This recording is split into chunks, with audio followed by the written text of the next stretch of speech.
আমি যে এলাকায় থাকি।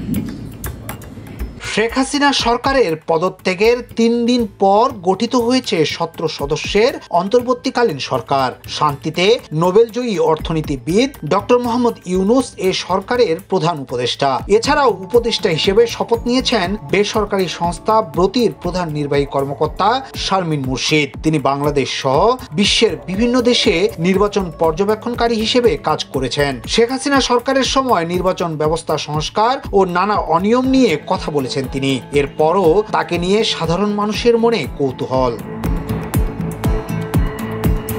সূত্রমতে দেশি বিদেশি গণমাধ্যমে তার মতামত ও পরামর্শ গুরুত্ব সহকারে প্রচার করা হয়। সবশেষ ৭ জানুয়ারি ২০২৪-এর নির্বাচন বিষয়ে আমেরিকার একটি গণমাধ্যমে সাক্ষাৎকার দিতে গিয়ে শারমিন মুর্শিদ বলেছিলেন, আমি এই নির্বাচনকে নির্বাচন বলি না।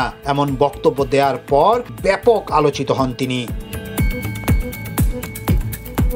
শারমিন মুর্শিদের বাবা খান সারোয়ার মুর্শিদ ঢাকা বিশ্ববিদ্যালয়ের প্রখ্যাত শিক্ষক ছিলেন। তিনি একাধারে শিক্ষাবিদ, কূটনীতিক ও বুদ্ধিজীবীও ছিলেন। শারমিন মুর্শিদের মা নূরজাহান মুর্শিদ, তিনি ছিলেন সাংবাদিক, শিক্ষক ও সমাজকর্মী। সাংস্কৃতিক কেন্দ্র উত্তরসূরির মহাসচিবও শারমিন মুর্শিদ।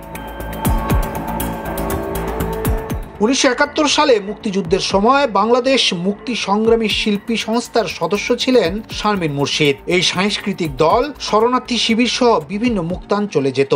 তারা মুক্তিযোদ্ধাদের অনুপ্রাণিত ও যুদ্ধ বিধ্বস্ত মানুষের চেতনাকে উজ্জীবিত করতে দেশাত্মবোধক গান পরিবেশন করত, পাপেট শোর আয়োজন করত, মঞ্চ নাটক করত। পরবর্তী সময় ১৯৯৫ সালে এই সাংস্কৃতিক দলটির কাজের উপর মুক্তির গান নামের একটি বিখ্যাত তথ্যচিত্র তৈরি করা হয়। ইয়াসিন আলী, সোনালী নিউজ, ঢাকা।